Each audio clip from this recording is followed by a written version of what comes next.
देखिए अभी जो क्वेश्चंस हमारे हैं ये generally national policy on education 1986 और कुछ क्वेश्चंस आपकी कोठारी आयोग को लेकर इसमें बनाए गए हैं। 25 क्वेश्चंस हैं जो कि आपके स्क्रीनिंग एग्जाम के लिए बहुत ज्यादा इंपॉर्टेंट हो सकते हैं, तो किसी भी ऐसे एग्जाम के लिए जहां पर टीचिंग एप्टीट्यूड आता है।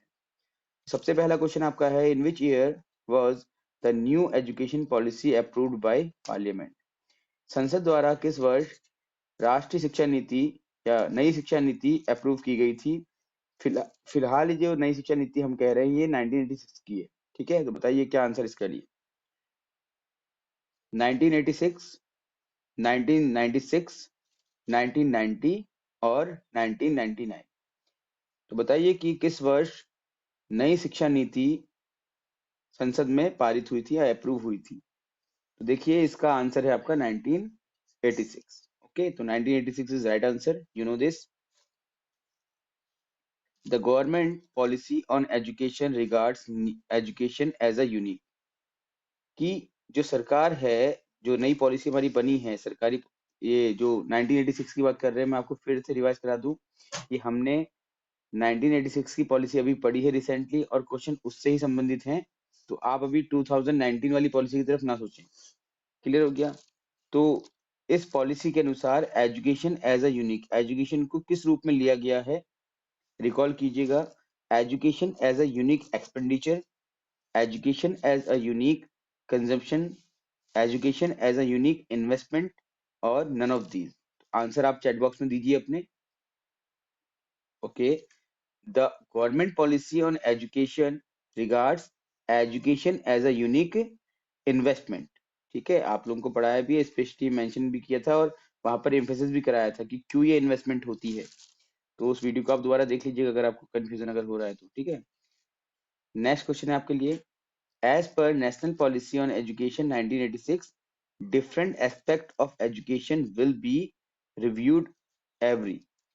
जो 1986 की जो पॉलिसी बनाई गई थी उसके जो भी एस्पेक्ट हैं उनको कितने वर्ष बाद रिव्यू करने की बात कही गई है, यानी कि प्रत्येक कितने वर्ष में रिव्यू करना चाहिए ऐसा कुछ कहा गया है। तो बताइए 10 years, 8 years, 6 years और 4 year।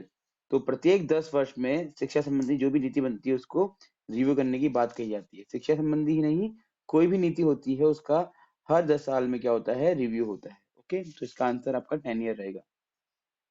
नेक्स्ट क्वेश्चन है आपके लिए कि to provide opportunities to students to be productive and self reliant the NPE 1986 recommended. Okay, question आपका हिंदी में पढ़ देता हूं आपके लिए। ये छात्रों को प्रोडक्टिव और आत्मनिर्भर बनाने के लिए एनपीई क्या रिकमेंड करती है, क्या सिफारिश करती है कि किस आधार पर बच्चे प्रोडक्टिव और आत्मनिर्भर बन पाएंगे? 5 subjects, science subjects, work experience और सोशल सर्विसेज। तो आंसर आपको चैट बॉक्स में देना है, आप फटाफट दीजिए। Okay, good. तो वर्क एक्सपीरियंस इसका आंसर है, बिकॉज आप लोग जानते हैं जब आप कितने ही प्रकार से सैद्धांतिक विषय को पढ़ लीजिए, जब तक उसका आप व्यवहारिक अ, अनुभव नहीं करते हैं या फिर अनुप्रयोग नहीं करते हैं तब तक आप सीखते नहीं हैं। ठीक, जैसा कि अगर आप बीएड किए हुए हैं और बीएड करने पर आपको बहुत सारी चीजें थियोरेटिकली पढ़ाई जाती हैं, टीचिंग मेथड्स भी पढ़ाए जाते हैं, बहुत कुछ पढ़ाया जाता है। जब आप टीचिंग करते हैं, रियल लाइफ टीचिंग करते हैं या कहिए कि सिमुलेटेड टीचिंग करते हैं या माइक्रो टीचिंग करते हैं, तो उस समय आपको कार्य अनुभव मिलता है। उस अनुभव के माध्यम से आपके स्किल जो है डेवलप हो पाते हैं और उसी के बाद आप प्रोडक्टिव या फिर सेल्फ रिलायंट बन पाते हैं, यानी कि आत्मनिर्भर बन पाते हैं। Which educational commission recommended operation blackboard? किस राष्ट्रीय या किस शिक्षा आयोग द्वारा ऑपरेशन ब्लैकबोर्ड रिकमेंड किया गया था? तो अभी अभी आपने पढ़ा है राष्ट्रीय शिक्षा नीति। ठीक है, वहां पर आप लोगों को याद होगा कि ऑपरेशन ब्लैकबोर्ड क्या है। तो उस नीति में कहा गया है कि प्राथमिक शिक्षा में जितनी भी आवश्यकताएं हैं शिक्षा संबंधी, जैसे कि 2 शिक्षक, 2 कमरे कम से कम, शौचालय, खेल का मैदान, ब्लैक बोर्ड आदि, ये सभी कुछ जो है जो कि प्राथमिक शिक्षा के लिए अनिवार्य है, उन सब के ग्रुप को ब्लैक ऑपरेशन ब्लैक बोर्ड कहा गया। ठीक है, तो किस शिक्षा आयोग द्वारा कहा गया, तो ये तो आयोग तो है नहीं, नीति है। 1986 की जो शिक्षा नीति आई थी उसमें ये आंसर दिया गया था। Nehru's policy on education, Gandhi's policy on education, Rajiv policy on education and national policy on education, तो इसका आंसर है national policy on education. I hope जिन्होंने रिसेंटली ये 3 क्लासेस पढ़ी हैं इससे पहले की, तो उनको ये आंसर देने में कोई प्रॉब्लम नहीं हो रही। Now next question is the national policy on education was revised in the year. राष्ट्रीय शिक्षा नीति किस वर्ष रिवाइज की गई थी? 1992, 1994, 1996 एंड 1998। तो चैट बॉक्स में अपने आंसर दीजिए आप, किस वर्ष राष्ट्रीय शिक्षा नीति 1986 को रिवाइज किया गया था। ठीक है, तो 1992 इज राइट आंसर। 1992 में इसको हम एक्शन प्लान ऑफ एक्शन भी कहते हैं, plan of action on national policy on education 1986। तो राष्ट्रीय शिक्षा नीति 1986 का जो रिव्यू है वो 1992 में आया था। Okay, then next question is the central advisory board on education was set up in the year. Central advisory board on education किस वर्ष सेटअप किया गया था? ऑप्शंस आपके पास हैं 1925, 1930, 1935 एंड 1940। ये क्वेश्चन हो सकता है कि आपने ना पढ़ा हो, क्योंकि अभी रिसेंटली हमने जो टॉपिक्स डिस्कस किए हैं उनमें ये टॉपिक नहीं आया है हमारा। ठीक है, हालांकि सी ए बी कैब के संबंध में बहुत कुछ मैं बता चुका हूं आपको, बट किस वर्ष ये सेटअप हुआ था ऐसा चर्चा मैंने आपसे नहीं की है, तो इसको आप नोट कर लीजिएगा। 1935 इज राइट आंसर। 1935 में आपका सेटअप हुआ है। एक्चुअली इससे पहले भी ये सेटअप हो चुका था 1920 के टाइम पे, उसके बाद भी एक बार आपका ये क्या हुआ कि ब्रेक डाउन हुआ, फिर उसका फिर आपका ये रिवाइव हुआ, लेकिन फाइनली 1935 की जो तात्कालिक उस समय की जो आपकी क्या कहते हैं उसको ब्रिटिशर्स के टाइम पे जो पॉलिसी आई थी उसमें इसको कंप्लीटली सेटअप किया गया और उसके बाद से ये कंटिन्यू वर्किंग में है। Okay, operation black board is a scheme launch to promote. तो ऑपरेशन ब्लैक बोर्ड द्वारा क्या प्रमोट किया गया है? Basic education in rural areas, primary education in urban areas, higher education for girls in under developed areas, या फिर none of these. बहुत important question है और ऑप्शंस भी आपको कंफ्यूज कर सकते हैं। तो देखिए, operation black board basic education या प्राइमरी एजुकेशन के लिए ही है, हायर एजुकेशन के लिए तो नहीं है, तो इसलिए ऑप्शन नंबर सी तो इसका क्या होगा, बिल्कुल रॉन्ग हो जाएगा, ये आपका कट कर दीजिएगा। अब आता है ऑप्शन ए और बी में से एक, basic education in rural areas या फिर primary education in urban area. तो प्राइमरी एजुकेशन और बेसिक एजुकेशन एक ही होती है, राइट, लेकिन अर्बन एरियाज के लिए नहीं, रूरल एरियाज के लिए ये ऑपरेशन ब्लैक बोर्ड चलाया गया था, क्योंकि अर्बन एरियाज में तो ऑलरेडी क्या कह सकते हैं आपकी शिक्षा के बहुत सारे संस्थान थे। ठीक है, तो रूरल एरियाज में, क्योंकि जब हमारी शिक्षा नीति आई थी 1986, मैंने आपको बताया भी था क्लास में अपनी कि, तो इनका जो मेन उद्देश्य था वो ये था कि जो डिप्राइव्ड जो वर्ग है, वुमेन है, पिछड़ा वर्ग है, और जो ग्रामीण क्षेत्र रिमोट एरियाज है, यहाँ तक शिक्षा को पहुंचाना। तो जो बेसिक एम था इनका रूरल एरियाज को लेकर के था, तो इसलिए इसका आंसर क्या आपका basic education in rural areas. Next question है आपका the district primary education programme. Note कर लीजिएगा, मैं हमेशा कहता आया हूँ कि जब भी एब्रीविएशन आता है तो आपको नोट कर लेना चाहिए। तो डीपीईपी का मतलब क्या होता है, ये एज इट इज क्वेश्चन पूछा सकता है एग्जाम में आपके, what the meaning of DPEP, और डीपीईपी स्टैंड फॉर, ठीक है, तो district primary education programme lays special emphasis on. तो प्राइमरी एजुकेशन का प्रोग्राम है तो प्राइमरी एजुकेशन पर ही तो करेगा, तो primary education, middle education, secondary education और ऑल ऑफ दीज। तो प्राइमरी एजुकेशन लिखा हुआ है तो यहाँ पर तो सोचने की आवश्यकता भी नहीं है, तो इसका आंसर है आपका primary education development. According to national policy on education 1986, in which language can the state government introduce their own syllabus, right? तो किस भाषा में राज्य द्वारा अपना खुद का सिलेबस डेवलप किया जा सकता है? किस भाषा में होगा? राज्य की अपनी भाषा में, है ना। और राज्य की भाषा क्या होगी, वो आप लोग जानते हैं, 22 प्रादेशिक भाषाएं हैं हमारे राष्ट्रीय स्तर की, उनमें से कोई एक भाषा हो सकती है, राइट। लेकिन जब हम प्राइमरी एजुकेशन की बात करते हैं तो आपको पे पढ़ाया गया है कि प्राइमरी एजुकेशन में तो मातृभाषा ही चलेगी, है ना।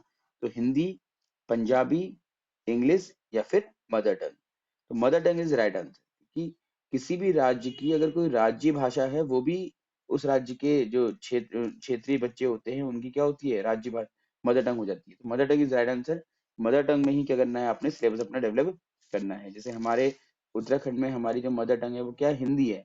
वैसे तो कुमाऊनी और गढ़वाली होती है, बट कुमाऊनी और गढ़वाली का क्या है, लिखित स्वरूप नहीं है, तो इसलिए हम हिंदी को मानते हैं, राइट।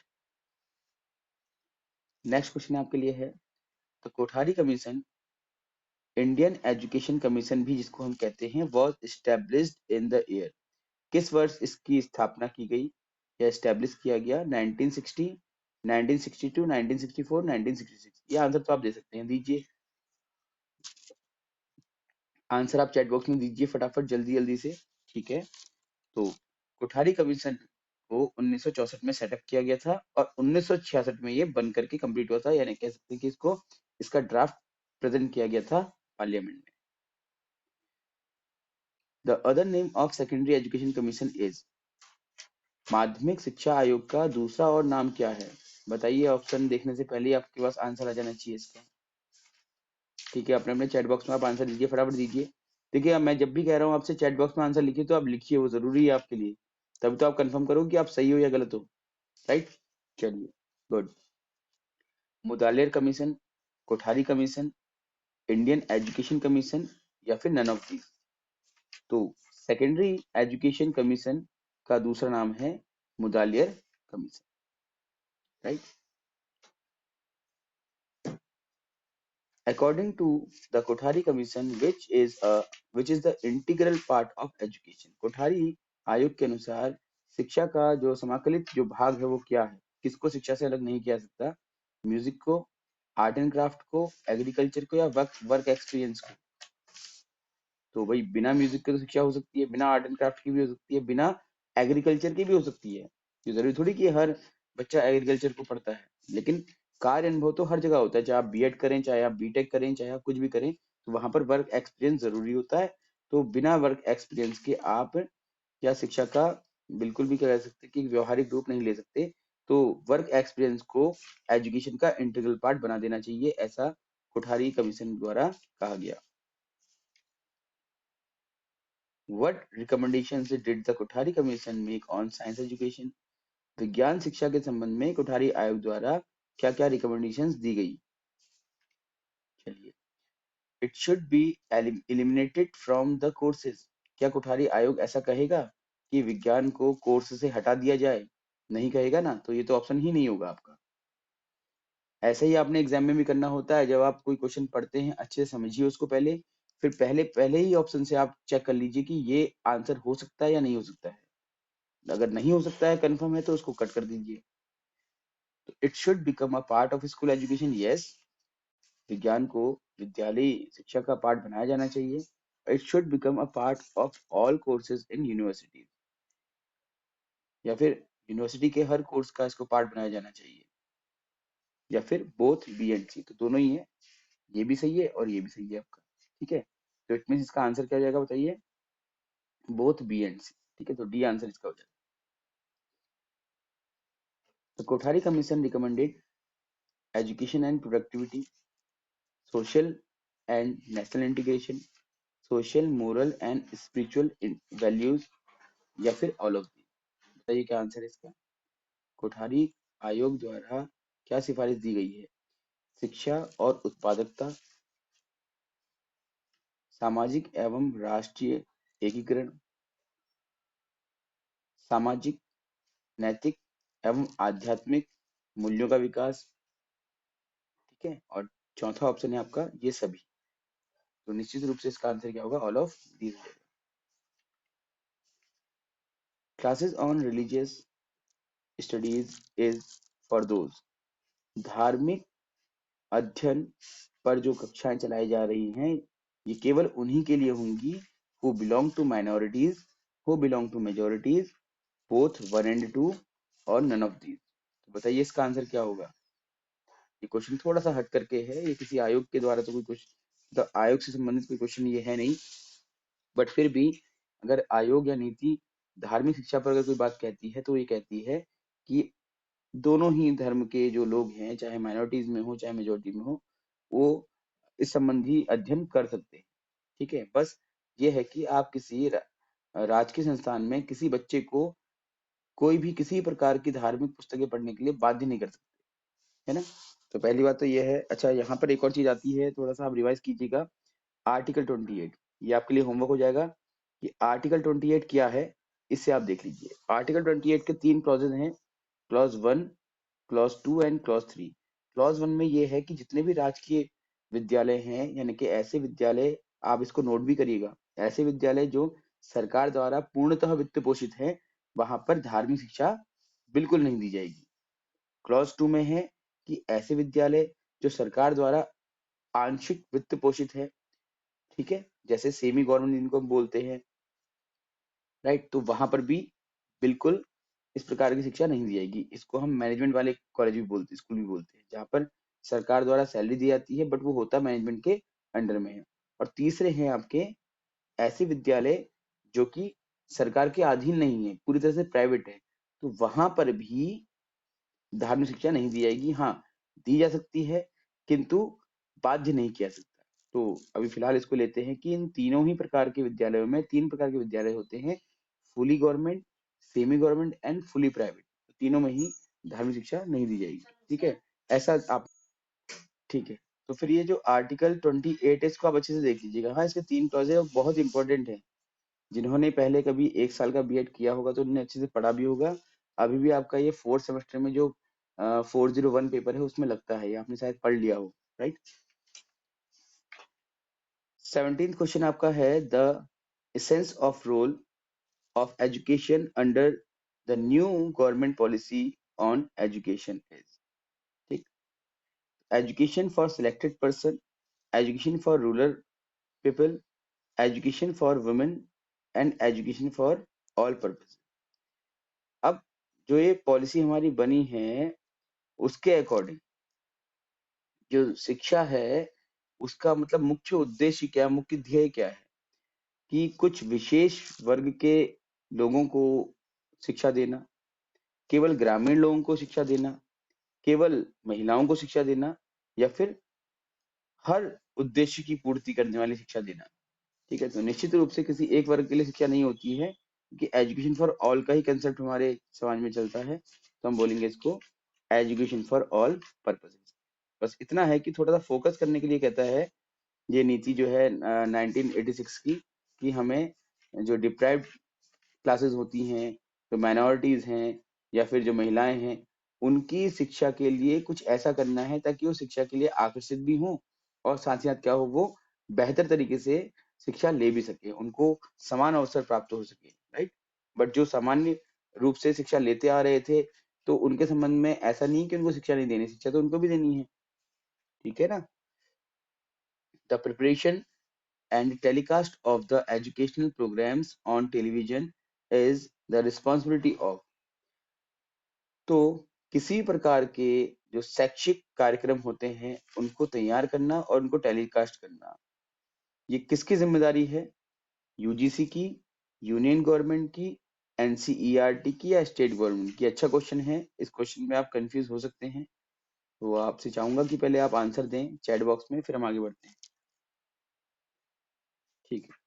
हो सकता है कि आपके माइंड में आए कि यूनियन गवर्नमेंट, बट इसका आंसर क्या है आपका, यूजीसी है, क्योंकि यूजीसी को दायित्व दिया गया है किसी प्रकार के इनोवेटिव जो वर्क हैं वो यूजीसी द्वारा ही करवाए जाएंगे, ठीक है ना। In order to give the rural areas the benefit of trained and educated youth, the government's policy is to increase rural urban disparities, to increase employment opportunities, to reduce rural urban disparities, और none of these। Hindi में इसको देख लीजिए आप। ग्रामीण क्षेत्रों के जो लोग हैं या जो समाज है, वहां पर एक प्रशिक्षित और शिक्षित जो युवा हैं, उनको बेनिफिट देने के लिए किस प्रकार की पॉलिसी चलानी चाहिए, या कहें कि जो ग्रामीण क्षेत्र के लोग हैं उनको प्रशिक्षित करने के लिए और उनको शिक्षित करने के लिए कैसी पॉलिसी चलाने की आवश्यकता है, to increase rural urban disparities, यानी कि जो ग्रामीण और शहरी क्षेत्र हैं उनके बीच में दूरियां बढ़ानी है, अंतर पैदा करना है। टू इंक्रीज एम्प्लॉयमेंट अपॉर्चुनिटीज, कि रोजगार की जो संभावना है वो बढ़ानी है। रिड्यूस रूरल अर्बन डिस्पैरिटीज, जो भी दूरियां हैं ग्रामीण और शहरी क्षेत्र की वो कम करनी है, या फिर नन ऑफ दीज। तो इसका आंसर है आपका रिड्यूस रूरल अर्बन डिस्पैरिटीज। तो मतलब कि जो कमियां हैं, जो दूरियां हैं, उनको कम करने का प्रयास करना है। According to national policy of education 1986, no student should be failed at. 1986 की शिक्षा नीति के आधार पर किस आयु वर्ग तक के बच्चों को फेल नहीं करना चाहिए? ये नहीं करना चाहिए कह रहा है, नहीं करना है ऐसा तो फिर शिक्षा का अधिकार अधिनियम 2009 में कहा जाएगा। ठीक है, अभी सिर्फ ये सिफारिश दे रहा है। Secondary stage, middle stage, primary stage, या ऑल ऑफ दीज? किस स्तर के बच्चों को फेल नहीं करना है? प्राइमरी स्टेज के बच्चों को। ठीक है, याद रखना है आप लोगों को। तो अभी भी आप लोगों को जानकारी होगी कि कक्षा 8 तक नो डिटेंशन पॉलिसी चलाई जा रही है। कक्षा 8 तक के बच्चों को आप फेल नहीं करेंगे, वो योग्य हो या ना हो, उनको उत्तीर्ण करते हुए चलना है। वरना क्या होता था, ड्रॉप आउट रेट बढ़ सकता है। अगर किसी बच्चे को आपने कक्षा 3 में 1 या 2 बार फेल कर दिया, तो हो सकता है कि वो डिमोरलाइज हो जाए और फिर उसके बाद पढ़ाई छोड़ दे। The main objective of the national policy on education 1986 was, राष्ट्रीय शिक्षा नीति 1986 का जो मुख्य उद्देश्य है वो क्या है, या वो क्या था? To provide free text books to school, विद्यालयों में निशुल्क पाठ्य पुस्तकें उपलब्ध कराना।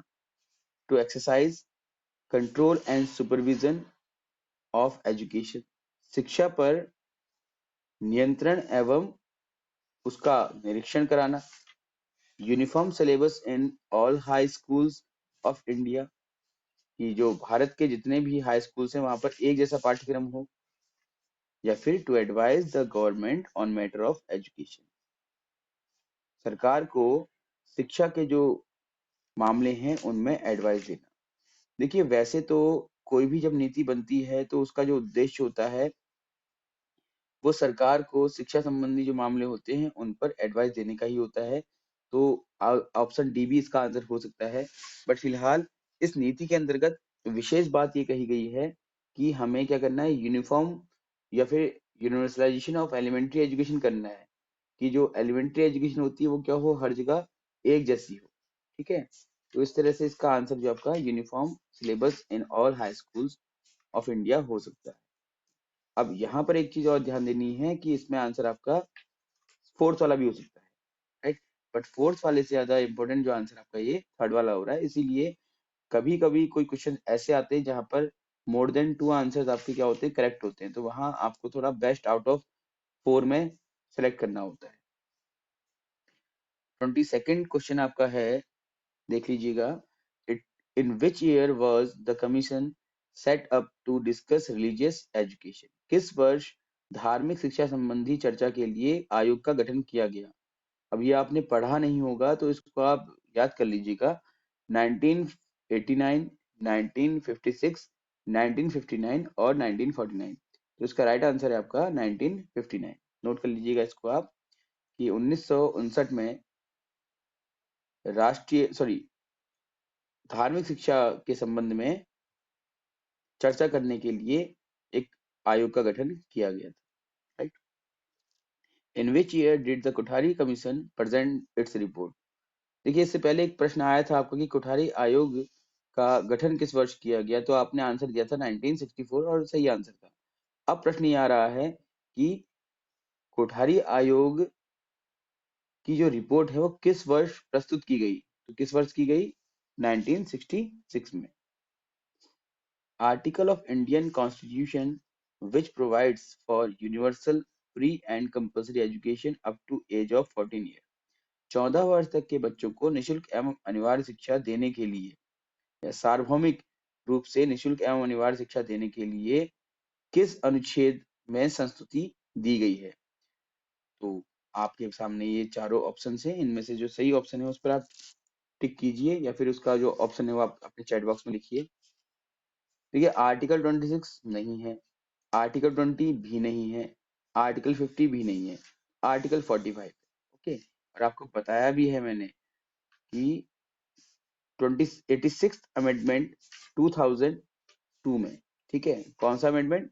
86, 86वें संविधान संशोधन जो कि 2002 में हुआ था, 21A, अनुच्छेद 45 और फिर अनुच्छेद 51A, ठीक है। 51A के अंतर्गत ये जो 3 अनुच्छेद हैं, ये तीनों अनुच्छेद में शिक्षा संबंधी अनुशंसा दी गई थी। 21A के अंतर्गत शिक्षा को मौलिक अधिकार बताया गया था 14 वर्ष तक के बच्चों का, राइट। दूसरा, अनुच्छेद 45 में राज्यों का दायित्व बताया गया था कि राज्यों का ये दायित्व है कि अपने जो क्षेत्र है वहां पर बच्चों के लिए निःशुल्क एवं अनिवार्य शिक्षा की व्यवस्था करें। और अनुच्छेद 51A के अंदर 11वां आपने याद रखना है कि 11वां जो या 11th जो ये कहें कि हमारा मौलिक कर्तव्य है, वो 2002 में 86वें संविधान संशोधन द्वारा जोड़ा गया था, राइट। और इसके अंतर्गत ये कहा गया था कि जो भी अभिभावक हैं उनका दायित्व बनता है कि वे अपने बच्चों को अनिवार्य रूप से जो भी विद्यालय है वहां पर क्या करें, प्रवेश करवाएं, राइट। तो इस प्रकार से ये 3 अनुच्छेद हैं और तीनों में से सिर्फ एक ही अनुच्छेद आपको यहाँ पर दिखाई दे रहा है ऑप्शन में, तो ये इसका आंसर हो जाएगा। आई होप आपको समझ में आ रहा होगा। Gandhi's scheme of basic education was propounded in year. Gandhi ji द्वारा बेसिक या शिक्षा संबंधी जो स्कीम है वो किस वर्ष दी गई थी? देखिए, गांधी जी की इस बेसिक एजुकेशन स्कीम को हम वर्धा योजना भी कहते हैं। बीएड में आप लोग पढ़ लेते हैं इसको या फिर आपने बाद में भी पढ़ा होगा। तो ये वर्धा योजना जो है या फिर बेसिक एजुकेशन जो है वो किस वर्ष दी गई थी? 1944 में नहीं, 1937 में, 1936 में या फिर 2009 में। तो इसका आंसर है 1937 में। तो 1937 में वर्धा में एक मीटिंग हुई थी या फिर कहें कि शिक्षा संबंधी चर्चा के लिए एक मीटिंग की गई थी जहां पर गांधी जी ने बेसिक शिक्षा के संबंध में कुछ विचार अपने रखे थे। और उस समय जो वुड थे, वहां के गवर्नर जो थे वुड, उन्होंने इसको अप्रूव करने के लिए गवर्नमेंट से सिफारिश की थी, ठीक है। ये भी नाम याद कर लीजिएगा आपका। जैसे एक तो चार्ल्स वुड है 1954 वाले, और एक वुड ये है, ठीक है। तो इनका रोल रहा है इसकी नीति में। तो सरकारी अधिकारी के रूप में ये थे और वैसे सजेस्ट करने वाले गांधी जी थे हमारे। तो चलिए, ये आज के हमारे 25 क्वेश्चन कंप्लीट होते हैं। फिर नेक्स्ट 25 क्वेश्चन के साथ हम अपना नेक्स्ट वीडियो लेकर के आएंगे। तब तक आप इसको देखते रहिए और जो भी क्वेश्चन आपको नहीं आता है तो उसके लिए प्लीज आप रिवीजन कीजिए, क्योंकि अब समय इतना रह नहीं गया है। आप जितना रिवीजन करेंगे उतना बेटर आपके लिए रहेगा, ठीक है।